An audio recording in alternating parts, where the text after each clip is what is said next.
Hi అండి. బియ్యంలో ఇది ఒక్కటి వేయండి. పురుగు పట్టకుండా, పాడవకుండా ఎక్కువ రోజులు స్టోర్ ఉంటాయి. సో, ఈ అద్భుతమైన టిప్స్ మిస్ కాకుండా వీడియో చివరి వరకు చూడండి. హాయ్ అండి. నమస్తే. నేను Jhansi. Welcome to our channel Jhansi cooking gardening vlogs. ఎలా ఉన్నారండి? అందరూ బాగున్నారా? నేనైతే చాలా బాగున్నాను. మీరు కూడా చాలా చాలా బాగుండాలని మనస్ఫూర్తిగా కోరుకుంటున్నాను. ఇంకా లేట్ చేయకుండా వీడియోలోకి అయితే వెళ్ళిపోదాం. ఫస్ట్ టిప్ని తెలుసుకుందాం. చట్నీ మనకు హోటల్ స్టైల్లో మరి దోశలోకైనా ఇడ్లీలోకైనా టేస్టీగా ఉండాలంటే ఈ చిన్న ట్రిక్ని ట్రై చేయండి. మనం శనగగుళ్ళు వేయించేటప్పుడే కొద్దిగా చిన్న అల్లం ముక్కను తీసుకొని తొక్కతో సహా ఈ విధంగా దానిలో వేయించేటప్పుడే వేయించేసేసుకొని చట్నీ పట్టుకుంటే చట్నీ హోటల్ స్టైల్లో మనకి ఎలా రుచికరంగా ఉంటుందో సేమ్ అలానే ఉంటుందండి. ఒకసారి దోశలోకైనా ఇడ్లీలోకైనా మనం టిఫిన్స్లోకి చక్కగా ఈ విధంగా చట్నీ చేసుకోండి. చిన్న అల్లం ముక్కను వేసి చాలా చక్కగా వర్క్ అవుతుందండి. టేస్ట్ కూడా బాగుంటుంది. ఇంకా సెకండ్ టిప్ని తెలుసుకుందాం. మనకి కందిపప్పు పాడవకుండా ఎక్కువ రోజు స్టోర్ ఉండాలంటే ఈ చిన్న ట్రిక్ని ట్రై చేయండి. కందిపప్పు డబ్బాలో కందిపప్పు స్టోర్ చేసుకునే ముందు ఒక 1 అవర్ పాటు ఎండలో ఉంచుకున్న తర్వాత కందిపప్పుని డబ్బాలో పోసుకుని ఈ విధంగా ఎండిన వేప స్టిక్ ఒకటి వేసేసి ఒక ఎల్లుల్లిపాయ కాడని పెట్టేసుకున్నాం అనుకోండి, చక్కగా మనకి పాడవకుండా కందిపప్పు పురుగు పట్టకుండా పాడవకుండా ఎక్కువ రోజు స్టోర్ ఉంటుంది. ట్రై చేయండి, చాలా చక్కగా వర్క్ అవుతుంది. ఇంకా థర్డ్ టిప్ని తెలుసుకుందాం. కారం పాడవకుండా మనకి ఎక్కువ రోజు స్టోర్ ఉండాలంటే ఇలా కారం డబ్బాలో కొద్దిగా సాల్ట్ కలుపుకొని ఈ విధంగా మూత పెట్టేసుకున్నాం అనుకోండి, పాడవకుండా ఉంటుంది. ఎందుకంటే మనం ఎలా పడితే అలా చేతులతో ఒక్కోసారి పట్టుకుంటూ ఉంటాం కదా. మనం ఎక్కువగా కారం స్టోర్ చేసుకోవాలి అనుకున్నప్పుడు కొద్దిగా ఈ విధంగా సాల్ట్ వేసేసుకొని చక్కగా ఈ విధంగా కారంలో కలిపేసుకున్నాం అనుకోండి, కర్రీస్లో వేసుకునేటప్పుడు కొద్దిగా తగ్గించుకొని వేసుకుంటే సరిపోతుంది. ట్రై చేయండి. ఇలా మనకి కారం కూడా ఎక్కువ రోజులు నిలవ ఉంటుందండి. ట్రై చేయండి. ఇంకా నెక్స్ట్ టిప్ని తెలుసుకుందామండి. ఈ టిప్ కూడా చాలా చక్కగా యూజ్ అవుతుంది. వీడియోని ఎక్కడ కూడా స్కిప్ చేయకుండా చివరి వరకు చూడండి. ఈ టిప్ తెలుసుకునే ముందు చిన్న రిక్వెస్ట్ అండి. ఇంతవరకు మన ఛానల్ని ఎంతగానో ఆదరించి సపోర్ట్ చేసి ముందుకు తీసుకెళ్తున్న ప్రతి ఒక్కరికి కూడా చాలా చాలా థ్యాంక్స్ అండి. ఇలానే సపోర్ట్ చేయండి. మన ఛానల్లో ఇంకా మంచి మంచి న్యూ టిప్స్ అయితే షేర్ చేస్తూ ఉంటాను.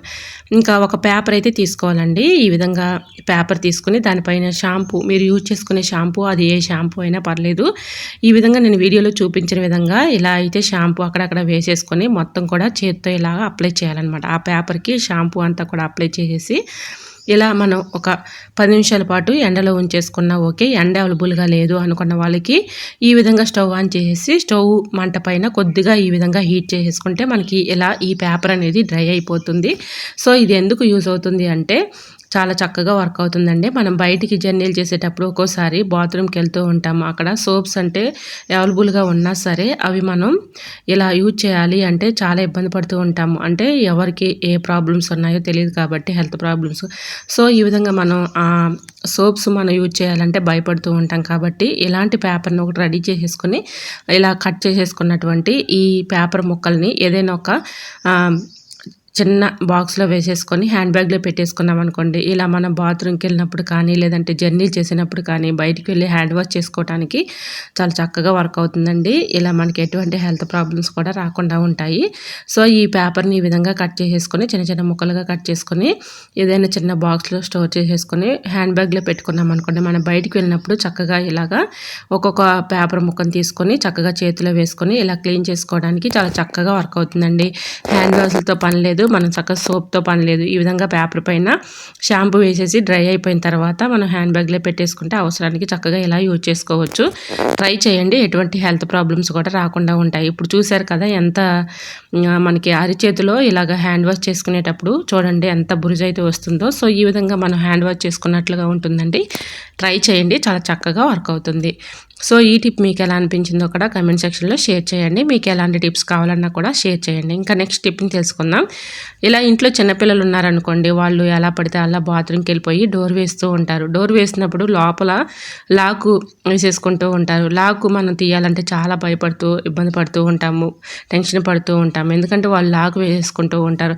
అలా వాళ్ళు లాకు వేసుకున్న మనకి ఎటువంటి ఇబ్బంది లేకుండా ఉండాలంటే ఈ చిన్న ట్రిక్ని ట్రై చేయండి. ఇలా డోర్ పైన ఒక నాప్కిన్ కానీ ఒక టవల్ కానీ వేసేసామనుకోండి, వాళ్ళు వెళ్ళి ఈ విధంగా డోర్ లాక్ చేసుకున్నా కూడా అది లాక్ అనేది పడదనమాట. ఎందుకంటే డోర్ పైన మనం నాప్కిన్ కానీ ఒక టవల్ కానీ వేసేసుకున్నాం అనుకోండి, ఆ లాక్ అనేది పడదు, ఎటువంటి ఇబ్బంది అయితే ఉండదు. చిన్నపిల్లలు ఉన్న ఇంట్లో వాళ్ళకి తెలియక ఒక్కోసారి ఇలా డోర్ అయితే లాక్ చేస్తూ ఉంటారు. సో అలాంటి వాళ్ళకి ఈ చిన్న ట్రిక్ చాలా చక్కగా యూజ్ అవుతుందండి. ఇంట్లో చిన్నపిల్లలు ఉన్న వారికి ఇలా ఒకసారి మీరు ట్రై చేసి చూడండి, చాలా చక్కగా వర్క్ అవుతుందన్నమాట. సో వాళ్ళు వెళ్ళి ఇలా డోర్ లాక్ అనేది పడకుండా ఉంటుందండి. ట్రై చేయండి, చాలా చక్కగా వర్క్ అవుతుందన్నమాట. సో ఇలా ట్రై చేసి చూడండి. ఇంట్లో చిన్నపిల్లలు ఉన్న వారికి ఈ ట్రిక్ చాలా చక్కగా యూజ్ అవుతుంది. ఇంకా నెక్స్ట్ టిప్ని తెలుసుకుందామండి. పొట్టు మినపప్పు కడిగేటప్పుడు ఈ విధంగా మనం ఈ కిచెన్ సింక్‌లో ఇలాగ ఉంచుతూ ఉంటాము. దీనివల్ల సింక్ అంతా బ్లాకేజ్ అయిపోతూ ఉంటుంది. ఎందుకంటే ఆ పొట్టంతా ఆ హోల్స్‌లోకి వెళ్ళిపోతూ ఉంటుంది. అటువంటి ప్రాబ్లమ్ లేకుండా ఉండాలంటే ఒక హోల్స్ ఉన్న గిన్నెని ఇలా పెట్టేసుకొని చక్కగా మనం ఈ విధంగా ఇలా ఈ వాటర్‌ని వంచినట్లయితే ఆ పొట్టంతా కూడా ఆ హోల్స్ ఉన్న గిన్నెలోకి వెళ్ళిపోతుంది. మనకి ఎటువంటి ఇబ్బంది లేకుండా ఆ హోల్స్ ఉన్న గిన్నెలో ఉన్నటువంటి పొట్టుని తీసేసుకొని క్లీన్ చేసుకోవచ్చు. ట్రై చేయండి. డైరెక్ట్‌గా ఇలా సింక్‌లో పోయకుండా ఇలా ఒక గిన్నెని పెట్టేసుకున్నాం అనుకోండి, హోల్స్ ఉన్న గిన్నెలో అందులో ఇలా ఆ పొట్టు అనేది ఇలా ఉండిపోతుంది కాబట్టి తర్వాత క్లీన్ చేసుకోవచ్చు. సో మనకి ఇలా హోటల్ స్టైల్లో దోశ కానీ ఇడ్లీ కానీ బాగుండాలి అంటే కొంచెం పప్పు ఉన్నప్పుడు ఇలా మిక్సీ జార్లో వేసుకున్నా కూడా టేస్టీగా రావాలంటే దాంట్లో కొద్దిగా ఐస్ క్యూబ్స్ వేసేసి చక్కగా మనం ఈ విధంగా కొద్దిగా రైస్ వేసేసుకొని ఇలా పప్పు పట్టుకున్నాం అనుకోండి, ఇడ్లీ కానీ దోశ కానీ చాలా టేస్టీగా ఉంటుందండి. ట్రై చేయండి. ఇంకా నెక్స్ట్ టిప్ని తెలుసుకుందాం. పచ్చిమిర్చి పాడవకుండా ఎక్కువ రోజు స్టోర్ ఉండాలంటే ఈ చిన్న ట్రిక్ని మీరు ట్రై చేయండి. చాలా చక్కగా వర్క్ అవుతుందనమాట. ఈ విధంగా పచ్చిమిర్చి మనం ఎక్కువగా తెచ్చుకున్నప్పుడు తొడిములు తీసేయాలండి. ఇలా తొడిములు తీసేసి ఏదైనా ఒక బాక్స్ తీసుకొని దాని అడుగున టిష్యూ పేపర్ కానీ న్యూస్ పేపర్ కానీ వేసుకొని ఇలా పచ్చిమిర్చి అన్నీ కూడా పెట్టేసుకున్న తర్వాత పైన కూడా ఒక పేపర్ వేసుకొని మూత పెట్టుకుని ఫ్రిడ్జ్లో స్టోర్ చేసుకుంటే పాడవకుండా ఉంటాయండి. ఎందుకంటే న్యూస్ పేపర్ వేయటం వల్ల తేమను న్యూస్ పేపర్ అబ్జర్వ్ చేసుకుంటుంది కాబట్టి మనకి పచ్చిమిర్చి అనేవి పాడవకుండా ఎక్కువ రోజు స్టోర్ ఉంటాయండి. ఎందుకంటే పచ్చిమిర్చి తొడుములు ఉండటం వల్ల మనకి పచ్చిమిర్చి అనేది త్వరగా డ్యామేజ్ అయిపోయి కుళ్ళిపోతూ ఉంటాయి. అలా కాకుండా ఉండాలి అంటే ఇలా ఏదైనా ఒక బాక్స్ తీసుకొని దాని అడుగున టిష్యూ పేపర్ కానీ న్యూస్ పేపర్ కానీ వేసేసుకొని పచ్చిమిర్చి అన్నీ కూడా పెట్టేసుకున్న తర్వాత దానిపైన ఈ విధంగా న్యూస్ పేపర్ పెట్టేసుకొని మూత పెట్టుకొని ఫ్రిడ్జ్లో స్టోర్ చేసుకుంటే మనకి ఎన్ని రోజులు ఉన్నా కూడా పాడవకుండా ఉంటాయండి.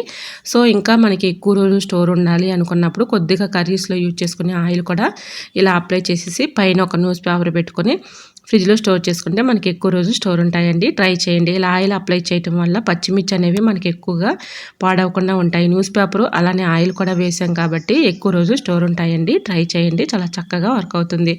ఇంకా నెక్స్ట్ టిప్ని తెలుసుకుందామండి. సో పచ్చిమిర్చి మీరు ఎలా స్టోర్ చేసుకుంటారనేది కూడా తప్పకుండా కమెంట్ సెక్షన్లో షేర్ చేయండి. ఇంకా నెక్స్ట్ టిప్ని తెలుసుకుందాం. ఈ టిప్ కూడా మనందరికీ కూడా చాలా చక్కగా యూజ్ అవుతుందన్నమాట. సో ఇలా ట్రై చేసి చూడండి. మనకి టీ పెట్టుకుంటూ ఉంటాం కదండి. టీలో మనం ఎక్కువగా ఏం చేస్తాం, పంచదార వేస్తూ ఉంటాం. పంచదార అసలు వేయకూడదండి. పంచదార వేయటం వల్ల మనకి లేనిపోయిన హెల్త్ ప్రాబ్లమ్స్ వస్తూ ఉంటాయి. వెయిట్ అవుతూ ఉంటారు. వెయిట్ లాస్ అవ్వాలనుకున్న వాళ్ళకి ఇలా కొంచెం మనం టీ మరిగించుకునేటప్పుడు కొద్దిగా బెల్లం వేసేసుకొని ఇలా టీ తాగుతూ ఉండండి. అసలు టీ అయితే టేస్టీగా ఉంటాయి. సో మనకి టీ కూడా పొంగిపోకుండా ఉండాలంటే ఒక చిన్న గెరిటని కానీ స్పూన్ కానీ ఈ విధంగా పెట్టేసుకొని మీడియం ఫ్లేమ్లో పెట్టుకొని చక్కగా మరిగించుకుంటే మనకి టీ కానీ పాలు కానీ కొంచెం టైం తీసుకున్నా కూడా పొంగిపోకుండా పొయ్యి అంతా ఖరాబ్ అవ్వకుండా ఉంటాయండి.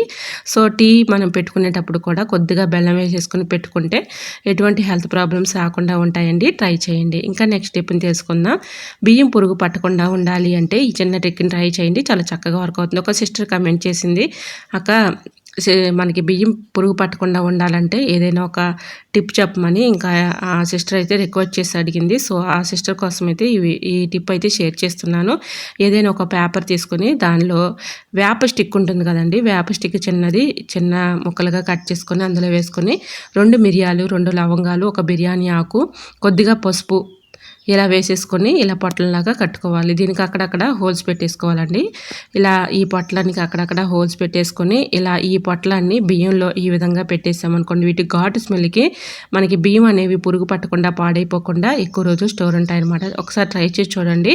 వీటి ఘాటుకి ఆ పురుగు అనేది అసలు రాదండి. దీంట్లో పసుపు, లవంగాలు, మిరియాలు, బిర్యానీ ఆకు, వేప స్టిక్ ఇవన్నీ వేసాం కాబట్టి చక్కగా మంచి ఘాట్ అయితే ఉంటుందండి. ఈ హోల్స్లో నుంచి ఆ స్మెల్ అయితే వస్తూ ఉంటుంది కాబట్టి మనకి బియ్యం అనేవి పురుగు పట్టకుండా పాడవకుండా ఎక్కువ రోజు స్టోర్ ఉంటాయండి. ట్రై చేయండి. మరి ఈ టిప్స్ అన్నీ మీకు నచ్చాయా? నచ్చితే ప్లీజ్ అండి చూస్తూ ఉండగానే చిన్న లైక్ చేసి మీ ఫ్రెండ్స్ అండ్ రిలేటివ్స్ అందరికీ కూడా షేర్ చేయండి. మన ఛానల్ని సబ్స్క్రైబ్ చేసుకోండి. Thanks for watching. Bye bye.